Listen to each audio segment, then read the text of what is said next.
On July 25, 2025, police responded to a domestic disturbance call placed by a male reporting party who stated that his girlfriend was refusing to let him leave their shared residence. He reported escalating verbal conflict, physical blocking of exits, and ultimately physical contact. Hello, police department. Hello. You Derek? Yeah. Derek, I'm Officer Hinkle. Can I stay on the line or Sure, you can hang up. Okay. Yeah. So, what's going on, man? Well, my girlfriend was out at the bars. I was here trying to go to sleep, and she came home, I assume drunk. She claims she's not, Okay. although I don't think that's true. It was a whole fight that we had. It got out of hand, and then I was trying to leave. Mhm. I was just trying to remove myself from the situation. She wouldn't let me leave. She was blocking my doorway, and I wasn't trying to, I didn't put my hands on her. I wasn't trying to do anything like that. Clearly, you can tell she put her hands on me quite a bit. So I was just trying to get my way around. That's when I threatened to call the cops. She got even more violent. I locked myself in the bathroom. I decided to call the cops. I called you guys, and then that's pretty much where we're at. Do you need medical attention? I think I'm okay. It's just kind of a big gash that I can see, but... Is it okay if I go inside to talk to her? Yeah. Angelica, do you want to come down? Were you talking about your dad? Yeah.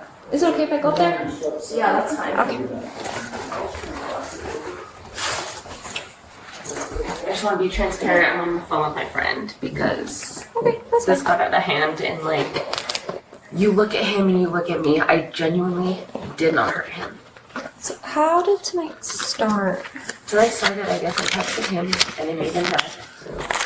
You texted him? I texted him. What was the text about? It was just about I was out and about with my friends. I was like, why can't you text me, wondering where I am, And then I come home and I am berating him. I'm like, you don't even care that I'm out with my friends. Anything could have happened to me. And you don't even text me. And I'm standing in front of the door. I did not touch him. What door were you standing in? This right here. I'm standing there and I'm like, you can't just leave this conversation, but I would never hurt him. Genuinely. And I'm actually really shocked that he called the police, to be honest. I'm on the phone with my friend, genuinely appalled. I don't know what to say right now, even to you, even explaining this, what is this gonna do? But I don't want to hurt him. I never wanted to hurt him. I never tried to hurt him. I tried to block him from leaving the door. I don't know if that's a crime or whatever. I'm just you can't run away from us talking, whatever. He ran away to the bathroom and he said he's calling the cops. And that's genuinely what happened. Do you guys both share the same room? Yeah. Well, we have separate rooms, but we share a room. Okay. And then you said you were blocking the door. Can you go in a little more detail about? Yeah, he was trying to leave the door, and I'm slamming into the door. I'm like, Derek, you can't run away from what we're talking about. Da, da, da. I didn't hurt him. Whatever gash he was in his back, I didn't assault him or anything. Okay. I'm standing in front of the door. I don't know. I genuinely am in shock right now because I can't believe he even this is weird. When you were standing in front of the door, is this when you said right? Yeah, it was this right here. Okay. Were the doors like that? when you were Yeah, standing? no, they were closed. They were closed. They were both closed? Yeah, and I was standing in front of it being why are you trying to run away? Da da da. And he was I'm just gonna call the cops. And I was okay, cool, call the cops. They're gonna see a girl crying, and then what? You know what I mean? When you were blocking the door, at any point did you... He came up to me and I was stop, stop. But I never pushed him or touched him or anything like that. I didn't. Okay. Did it get physical at all at any point during It got the- physical to a point where he was let me out. And I was no, but I never not even pushed him out of the way. I was standing in front of the door and that's, I was blocking him from leaving, but I never touched him or pushed him or anything like that. Okay. So you said it was physical because he went To a point where that? he was trying to get out of the door. Yeah. Yeah. Okay. How was he trying to get out of the door? he was like trying to reach for the door handle, and I was like, no, like stop. I was just like, stop, like you can't just like run away, blah blah blah. So I guess like verbally, like yeah, I was verbally assaulting him, but yeah, literally. So, what were you doing when he was trying to reach for the doorknob aside from yelling at him? I was What were you yelling doing at him with and his- standing in front of the door. Okay. Yeah. Okay, so what time did she get home at? Times in that. She got home About at, 5:15. probably like close to 4. if I'm not Close to mistaken. 4. Yeah. Okay. Did the argument start like right away, or? Yeah, I mean, technically it started over the phone beforehand, over Okay. text, but it was pretty mild at that point. And what then was the argument about? It was me not complimenting her Instagram story. So, Okay. yeah, And then it just kind of continued from there. yeah, exactly. Okay. And then once she got home, you guys continued arguing in person. Correct. You said things just kind of started escalating, so that's when you were trying to leave. Was she standing in front of this door, or No, which my door? our bedroom Okay, upstairs. so you guys were in the bedroom. correct, yeah. Okay. So how did it get to the point that you ended up getting scratched? So I was trying to, again, we went back and forth. She's saying things, I'm saying things, and then she started to get physical.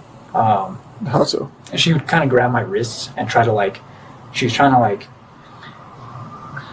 was trying to rein me in, but at the same time, I was just trying to remove myself from the situation entirely. Even if I had to sleep on the couch or whatever, I was just trying to get out of that bedroom. Right. And that's when she put her hands on me, around the wrists, and then she kind of started shoving me from there. I'm still laying in the bed, by the way, so I was in the Okay. bed under the covers. She was kind of pushing me, and then that's when I tried to get out of the bed, and she basically climbed on top of me, and she was just trying to hold me back. I was trying to go either into the bathroom or make my escape out of the bedroom, and that's when she was again just kind of flailing about. And again, I was just trying to create distance. I did not hit her whatsoever. I was trying to be very cautious about that. Yeah. Because then she started saying a lot of crazy stuff about calling the cops on me when I didn't do anything, at least in this particular situation.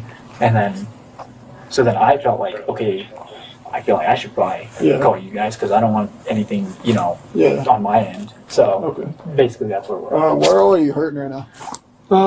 Mainly just that The scratch on my back, but So, aside from that, so how did you get the ones in the back? Was that when she was I think she bear, did, bear hugging you? You said she was kind of reaching around. Because at first I didn't even feel it. I just saw it because then, as you can see, my tank top here, she was grabbing around me at one point in the bathroom and had latched onto this, ripped it off. So I didn't even see this until I had seen myself in the mirror. Gotcha. But she had also, at one point when I was trying to walk out of the bedroom door, she punched me somewhere in the shoulder, I think somewhere in the trap or something. Yeah, I can see some. It's like bruising or scratches right Yeah. there. Okay. And she just punched you one time? Yeah, just the once. Okay. And then you were just eventually able to get into the bathroom, and that's when you called us? Correct, And yeah. have you been there ever since? Yeah. Since you called us, has anything else happened? No, she's been talking back and forth with me, and then I believe she was on the phone with someone. I think it was her friend. Okay. Trying to, I don't know, either try to leave or what, but, and honestly, that would be ideal if she could just be at another place, at someone else's house, a friend's house or whatever, because being here is just not ideal. Has this ever happened between you guys before? No. I don't know if this is allowed. I have an Uber outside. I'm trying to leave.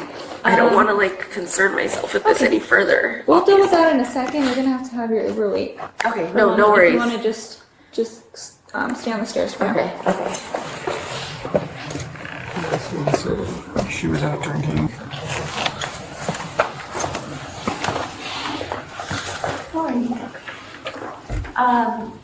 I would go ahead and just cancel out of here. I canceled it already. Okay. Want to step down here?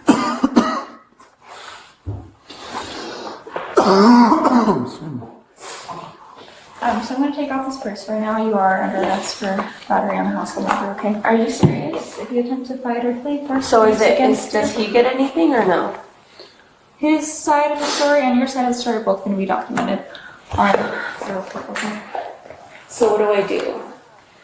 Right now you do nothing. If he doesn't press charges, like, is this right? He doesn't have the choice to press charges. It's the state that When does. it comes to domestic violence in New Mexico, the state presses charges. So, Derek, are you like actually serious right now? Don't talk to him. That's not. Well, gonna I'm help just anything. like, why do I not get a say in what I did or not? Because I didn't You did touch get a him. say. You told me what you said. But I told you that I didn't touch him. So But what there's now? two sides of the story, right? Right. And there's physical injuries that Right. he's taken hit. But how do you know that's even from me? You know what I mean? Well, the judge is going to be the one that makes the fancy. It's like one of the very few things we have in New Mexico. Do you want to where read your US first here? Or do you want? Am I able to take it? Yeah. Can you take it with me? Maya, are you able? Am I able to like get out tonight or for someone to come get me? It's Friday. You might be let out later today and given a court date. There's a possibility. There's like no way of me getting out of this period, right? No, because it's state. So anything that's physical and So even if there's like literally no proof that I did that to him, there's like no way because I'm just I don't want to fight this, so of we have course. reason to believe that it did. Right. There's physical injuries. So at this point, even if we're not present when it happens, Right. the state of New Mexico, we have to make an arrest when there's someone saying that something physical happened. And So if there's- I say something and there's physical injuries happened- that are matching, Right. So if I say something physical happened, is he going to jail right now? you're going to jail. We're Well, no, I for sure. I'm not trying to like. okay. So I'm not going to go back and forth on Right. what ifs and all. No, this, yeah, 100%. I'm just like, And then we're going to have to keep this. Jared, really? Like, All right, let's keep going. I'll be right back, dude. I'm just like so confused because I don't understand how it just goes in his favor completely, you know? He has giant scratches on his back. But like, again, I'm not that's- trying to that's like, how- I'm not trying to like fight this or anything. Of course, like I'm trying to make this as easy as possible. I just don't understand how like, let's just say you got those yesterday. I didn't They touch look him. fresh. Those weren't from Those are yesterday. definitely Okay, fresh. so I didn't touch him. You know what I mean? So what do I do? So you talk to the judge. Judge makes the final say on what's going on. So regardless, like I'm just like done, even though I didn't do anything. All right, go ahead and face the unit. Separate your feet from me. Yes, please. Yes, please. Do you have anything that's gonna poke or poke me? So I really have like nothing I can do about this. I'm so confused, you guys. Like I just want it to be explained to me. I'm really not trying to feel like, So from talking to both of you guys, yeah, you're saying things can get physical if you send them. exactly. So, but like, Hold on, face the unit, please, and separate your feet. You gotta listen to me. He has physical injuries that show for what he said. So that's why you're going to jail. so if I were to hypothetically like have injuries on me, then Can you what- keep your feet Yeah, separated sorry, from me, sorry. please? I'm just like confused. I don't. Like he's saying the opposite, and he has injuries that show that you did. So that's why you're going to jail right now. I'm not. No, I get it. I completely get it. I'm not trying to blame you guys. I'm just like, I'm genuinely Just run step to the side, then we're going to get in the car. Anything else?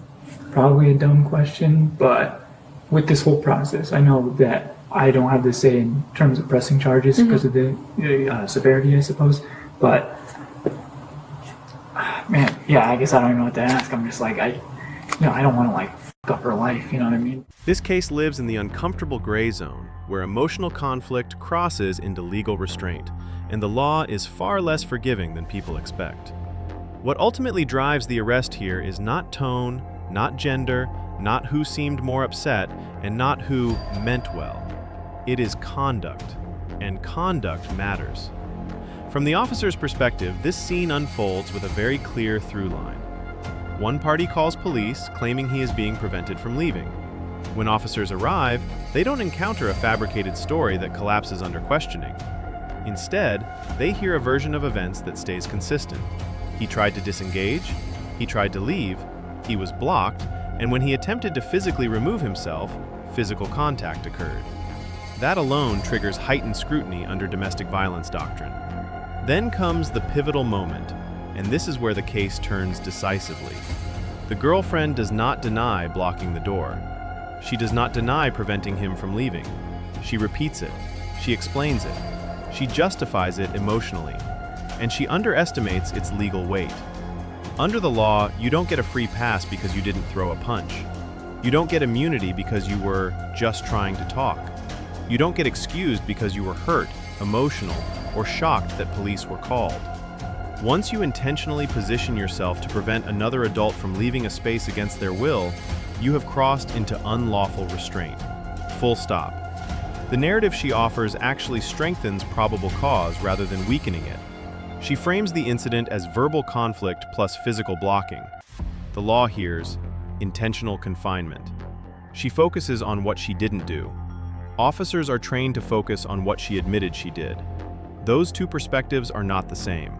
The physical scratch observed on the male reporting party seals the analysis. Officers do not need to determine precisely how it occurred, only whether it is consistent with the account provided. It is. The injury corroborates physical struggle during an attempt to escape restraint. At that point, the Fourth Amendment calculus is complete. A reasonable officer does not walk away from that scene without taking enforcement action. This is also where many viewers misjudge cases like this. They apply a trial standard to an arrest decision. That is a mistake. Arrest is not about certainty, it is about probability. It is about whether a reasonable officer standing there, hearing admissions, seeing injuries, and knowing the dynamics of domestic escalation, can conclude a crime likely occurred. Here, that answer is unequivocally yes.